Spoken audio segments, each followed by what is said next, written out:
Many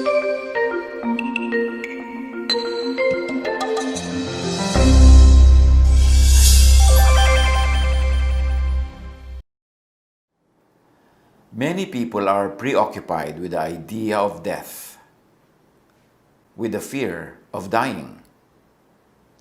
Fear makes people die many times before actual death. Kaya nga yung mga taong laging nag-iisip ng kamatayan, natatakot sa kamatayan, maraming ulit na silang namamatay bago pa nga ito dumating. Kasi parang kamatayan na rin yun, yung lagi mong maisip, lagi mong katakutan, para ka na rin namamatay maraming ulit. How to face death? Yan ang pamagat ng ating pag-aaral ngayon, o kaya ay die another day. Huwag na lang today, another day. Die one day, but live every day. Keep in mind, death is God-ordained. Hebrews 9:27, people are destined to die once. So talagang destino, talagang takda na ang tao ay sumakabilang buhay. Ecclesiastes 3:1-2, there is a time for everything and a season for every activity under the heavens. For instance, a time to be born and a time to die. Nakatakda ang lahat. Kung tayo isinisilang, tayo ay isa sa kabilang buhay. Kung tayo ay binibigyan ng panahon dito sa lupa, bibigyan tayo ng panahon doon sa kabila. Ecclesiastes 12:7, and the dust returns to the ground it came from, and the spirit returns to God who gave it. Napakahalagang verse itong nasa Ecclesiastes 12:7 na ito, na ang ating daw lupang katawan ay babalik sa lupa pag tayo ay namatay. At ang espiritu naman ay pinahiram sa atin ng Diyos, ibinigay sa atin ng Diyos, ay babalik sa Kanya. So, naghihiwalay ang katawan at ang espiritu may kani-kanyang pupuntahan. None of them is destroyed because matter cannot be created nor destroyed. After it's created by God, one-time, big-time creation, hindi na yan pwedeng ma-destroy. So, yung dust, pag tinignan natin yung ating katawan, pagka pinag-aralan mo yan, sasabihin, maaagnas yan, kakainin ng ganito at ng ganon, sasama sa lupa, pero hindi siya nade-destroy. Nare-recycle lang ang katawan dahil lahat ng element ng katawan ay galing din sa lupa, bumabalik sa lupa. At ganon din ang espiritu na galing sa Diyos, cannot be destroyed, bumabalik sa Diyos. Quantum physics has a very interesting insight that parallels with the idea of eternal life.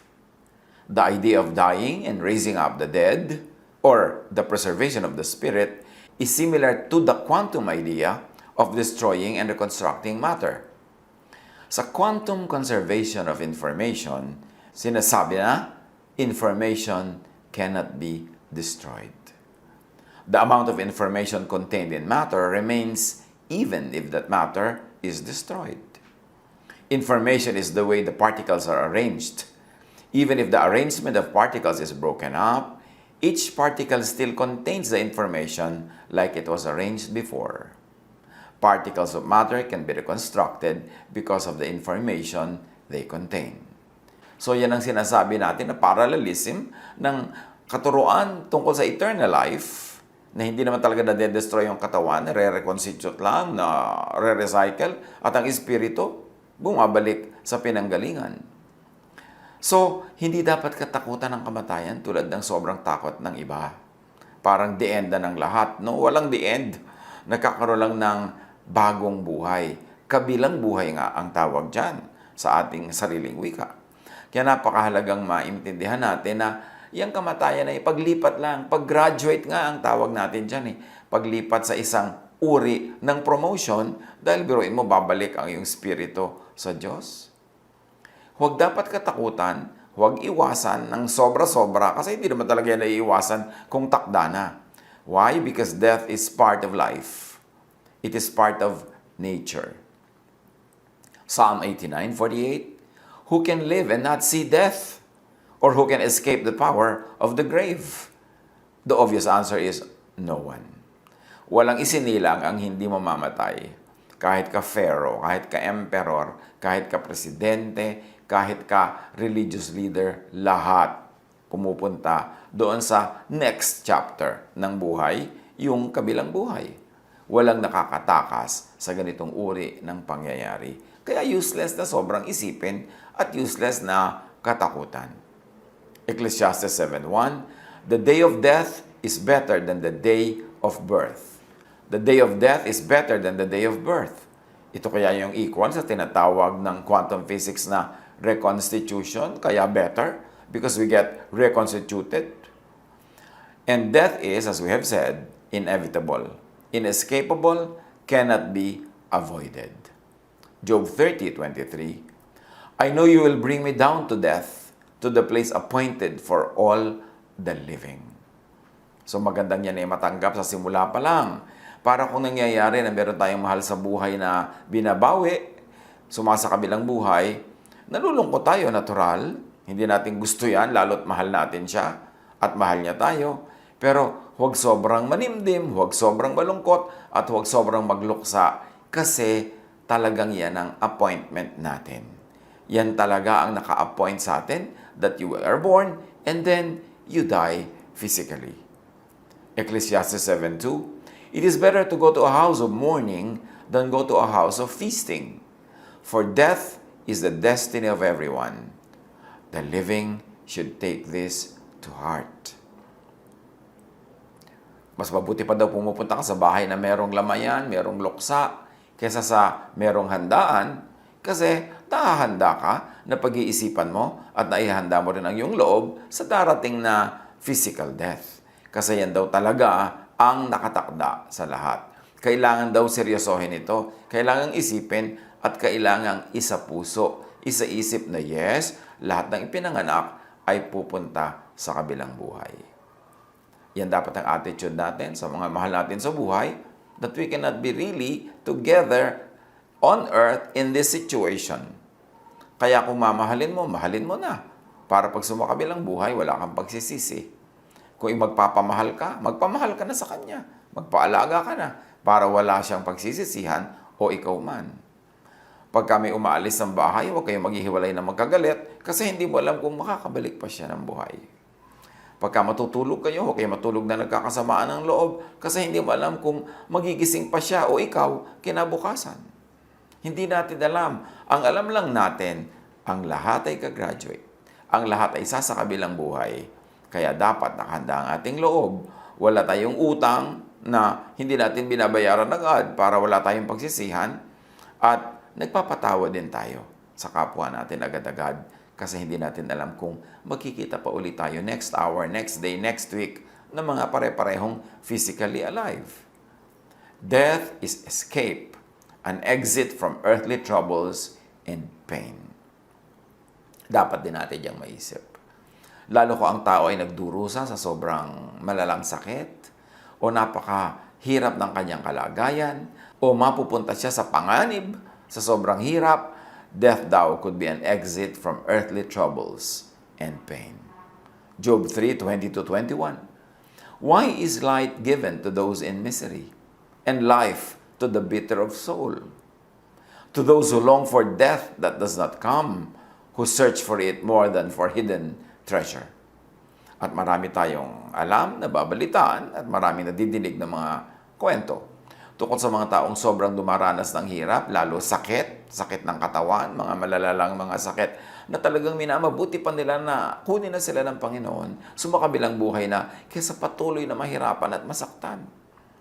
At kung minsan, pati yung mga nag-aalaga, nagmamahal sa buhay, sa awa doon sa nahihirapan, sila man nire-release na nila, pinapawala na nila yung tao para kung gusto nang kunin ng Panginoon Diyos ay walang resistance, walang mga negative feelings tayo, kundi you release unto God those who really suffer.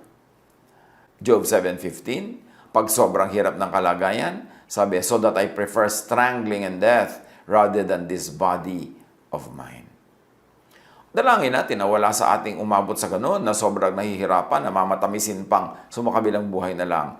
Pero kung dumarating yung sobrang hirap at ang talagang tunay na lang niyang exit from pain, from difficulty and hardship, yung sumakabilang buhay, that too should be a welcome development, a welcome exit. Kasi hindi naman talaga mamamatay yung tao completely. Naghihiwalay lang yung katawan at espiritu at pareho yun na magkakaroon na naman ng panibagong uri ng buhay. Death is escape, exit from earthly troubles and pain, especially for the godly, for the very righteous. Merong mga sobrang napakabuti nila at marahil ay napakamahal talaga sila ng Diyos na kesa hayaan na masuong sa hindi maiiwasang pagdurusa ay minamabuti pang kunin na lang at sumakabilang buhay. Isaiah 57:1, "The righteous perish, and no one takes it to heart.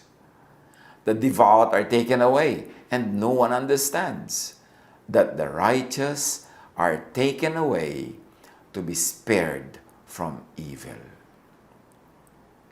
Merong mga kinukuha para iligtas sila sa higit lalong napakalaking kapahamakan, hirap, pagdurusa.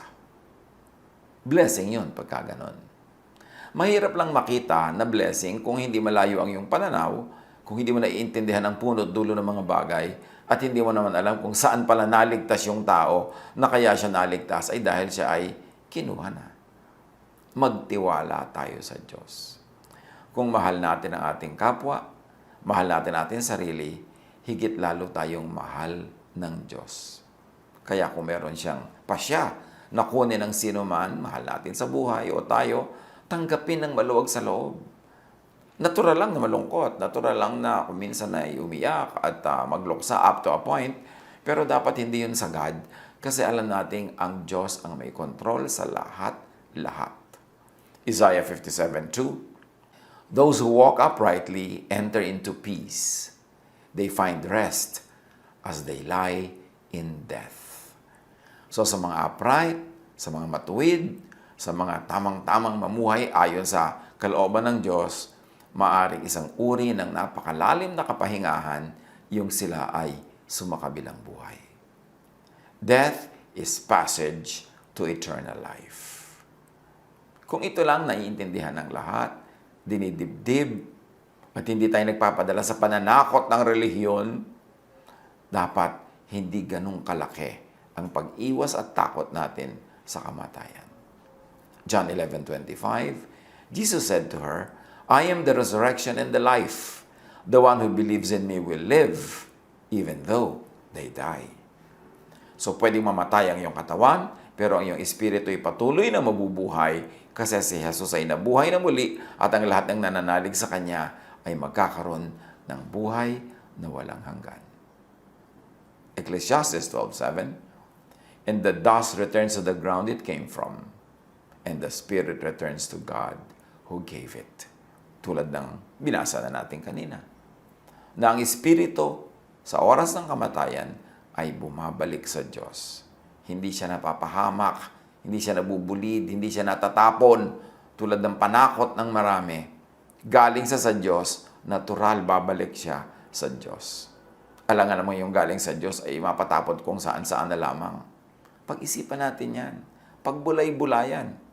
2 Corinthians 5:8, "We are confident, yes, well pleased, rather than to be absent from the body and to be present with the Lord." Napakalinaw ng sinasabi nitong 2 Corinthians 5:8. Pag absent ka na sa body, present ka na sa Lord. Pag lagot ng iyong hininga, pag iyong humiwalay na ang espiritu sa iyong katawan, nandun na siya sa Panginoon, yung espiritu mo, at yung katawan mo naman, babalik sa lupa. May tinatawag na quantum teleportation sa quantum physics. It is a process in which quantum information, like the exact state of an atom or a photon, can be transmitted, exactly in principle, from one location to another with the help of classical communication and quantum entanglement between the sending and the receiving location. The process is done by entangling the particles of one object from the sending location and then recreates the object in the receiving location. Since entanglement allows you to affect both parties by just affecting its pair, you can recreate the entangled object to another location where it will be teleported to. This process requires that the original object be destroyed from the initial location and simultaneously recreated in the desired location. Yan ang sinasabi ng quantum physics. Sana naintindihan natin. Kung hindi naman, hayain na. Ang sinasabi lang noon, ang equivalent in spirituality, it is like dying here and being alive sa kabilang buhay. Lumipat lang. At hindi pwedeng lumipat patungo ron kung hindi siya mawawala dito. So, kailangan mangyari ang kamatayan para magkaroon ng buhay sa kabilang buhay, ng buhay na walang hanggan. How do you face death? Or how do you die another day? Live every day. Die once, but live every day. Minsan lang naman namamatay ang tao eh. Pero dapat lahat ng araw na hindi siya namamatay, dapat siya mabuhay. Yung buhay na buhay at mag-enjoy sa buhay. Hindi yung buhay na buhay ka, ang iniisip mo, kamatayan. Ang laman ng utak mo, kamatayan. Ang kinakatakutan mo, kamatayan. Sayang yung araw na to para ka mabuhay kung inubos mo sa issue ng kamatayan. So get and have a life. Mahalaga na buhay ka. Maranasan mong ma-enjoy ang mga kulay ng mundo, ang mga amoy ng mundo, lalo siyempre yung mababango. No? Makita mo yung mga lasa ng mundo, malasap mo ang inilaan ng Panginoon. God made us, created our bodies to be very, very sensual, very sensuous. So huwag kang mag-guilty pag sensual ka, kasi Diyos ang naglikha, ang lumikha, ang nag-design ng ating buong pagkatao. John 10:10, the thief comes only to steal and kill and destroy. I have come that they may have life and have it to the full. So ang gusto ni Jesus, ang buhay natin talagang buhay na buhay, masigla, nararanasan natin ang lahat ng mga tama at magagandang bagay. Sabi niya, ang kalaban, dumating lang yan para kayo nakawan, patayin, sirain. Pero ako, ang gusto ko para sa inyo, buhay. Buhay na punong-puno, masaya, masigla, makulay. So, how do you face death? Enjoy your life. Para pag natapos na yung buhay na ito, wala kang pagsisisi, hindi bitin, hindi kulang. How do you face death? Minimize pain so you don't die many times but only once. How do you face death? Maximize pleasure. Para bawat araw na buhay ay sulit at kung nagwakas na ang buhay na ito, di nagwakas pero na-maximize mo na yung pleasure na inilaan sa iyo ng Diyos. Psalm 16:11, you make known to me the path of life. You will fill me with joy in your presence, with eternal pleasures at your right hand.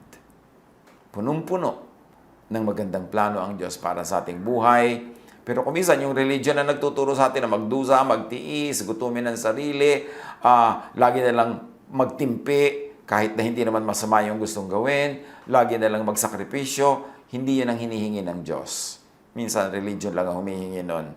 Pero ang kalooban ng Diyos para sa atin is to have a full, beautiful, meaningful life. That's the way to die, by living well. Because when you have lived well, then come death if it should come. Total, hindi naman yan naiiwasan at nakatakda sa lahat. Pero wala kang pagsisisi at pagsisisihan. Ecclesiastes 2:10, sabi ni Solomon, pinakamarunong na tao sa buong mundo, pero pinakamasipag, ang daming ginawa, deserving niyang maging happy at mag-enjoy ng pleasures. Sabi niya, I denied myself nothing my eyes desired. I refused my heart no pleasure. My heart took delight in all my labor, and this was the reward for my toil. Si Solomon, naubod ng sipag sa kanyang buhay, napakaraming project, napakaraming ginawa, napakatalino, ay nag-enjoy sa buhay. Ang matatalino, mag-e-enjoy sa buhay. Kasi ang buhay ay regalo ng Diyos at ang enjoyment ay kalooban ng Diyos. Sinabi na natin, maximize pleasure, minimize pain. How else do you face death? By having a good life. Do the most good. Yan din ang ibig sabihin ng good life. Hindi lang yung para sa sarili mo yung good, kundi para rin sa kapwa. Sa abot ng iyong makakaya, lagi kang gumagawa ng mabuti sa kapwa, lalo sa mga kawawa, sa mga maralita, sa mga api, sa mga gutom at uhaw, sa mga nagiginaw, sa mga kinakapos. Do the most good. That's how you face death. So that when death comes, you know that you have done the maximum good that you could do within your power. You will go and face your God. You will face your Maker with a very, very glad heart. Psalm 34:14. Turn from evil and do good. Seek peace and pursue it. So when you turn from evil and do good, when you seek peace, you are ready for death anytime. Galatians 6:9. Let us not become weary in doing good, for at the proper time, we will reap a harvest if we do not give up. And that time could be earthly time or heavenly time. In any or in both cases, doing good will reap a very good harvest. And when you have done all this, you minimized pain, maximized pleasure, did the most good, and when you are called by God, then meet your Maker. Amos 4:12, prepare to meet your God. At yung pagpe-prepare na yan, hindi lang puro religious activity, religious sacrifice, kundi enjoyin mo ang buhay na ipinahiram sa'yo, magpa-enjoy ka rin sa kapwa, maging mabuti ka, at yan ang paghahanda mo to meet your God. Ipagsusulit mo na yung mga ibinigay niya sa'yo, sumulit, na parami mo, parang yung parable of the talents. Yung ibinigay sa'yo, tumubo, itinanim mo, namunga. So yung ibinigay sa'yo ng Diyos na talent, tumubo, namunga. Ang ibinigay sa'yo, ipinahiram na oras, na-enjoy mo, na-enjoy ng iba, nakagawa ka ng maximum good, then you can meet your Maker anytime. And if I go and prepare a place for you, sabi ni Jesus, I will come back and take you to be with me so that you also will be where I am. So, nakahanda si Jesus na tayo tanggapin. Pagka nalagot ang ating hininga, instantly, nandun na tayo sa presence ng Diyos. What's the worry? Malulungkot lang yung mga naulila, yung mga naiwan dahil mamimiss yung pumunta sa kabilang buhay.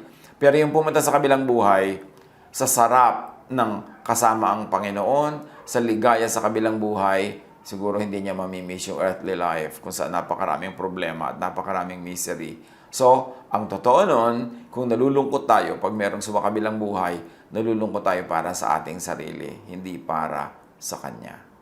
At ang maganda, ang mabuti, pag meron tayong mahal sa buhay na kinuha na ng Panginoon, luwagan natin ang ating dibdib, i-release natin yung tao, yung espiritu niya to God, para maluwag ang lahat, para magaan sa lahat. Unless you are clearly, loudly, inescapably being called to die today, live. Live muna. Mabuhay. Do not be preoccupied with death. Die another day. You have only one day to die out of the many days that God gives you.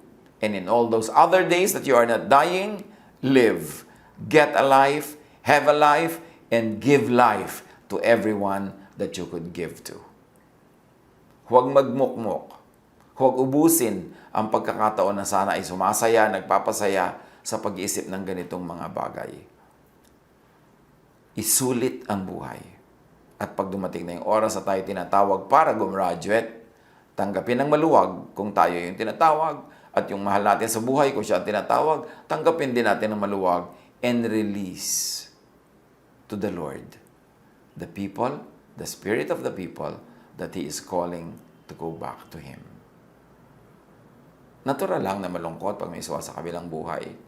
Pero pag naaalala natin ang mga ganitong bagay, tiyak na mababawasan ang ating lungkot. Baka magkaroon pa nga tayo ng spiritual joy. Lalo na kung yung taong tinawag ng Panginoon na umuwi na sa Kanya ay hinango sa pamamagitan ng kamatayan ng katawan, hinango mula sa hirap, hinango sa pagdurusa. Let us live as long as God gives us life. And when the Lord calls us, let us heed the call and meet our Maker. God bless us all.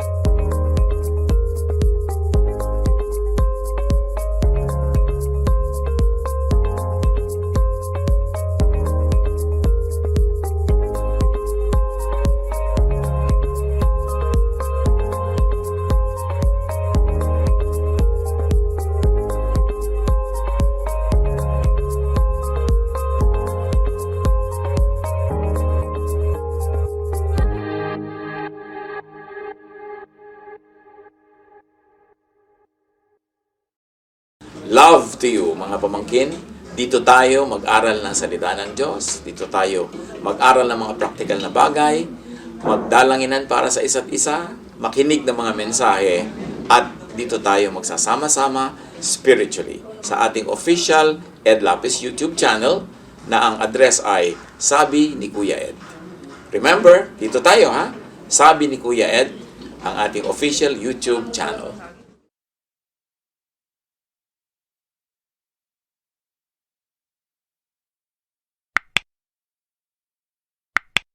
Do not forget to subscribe.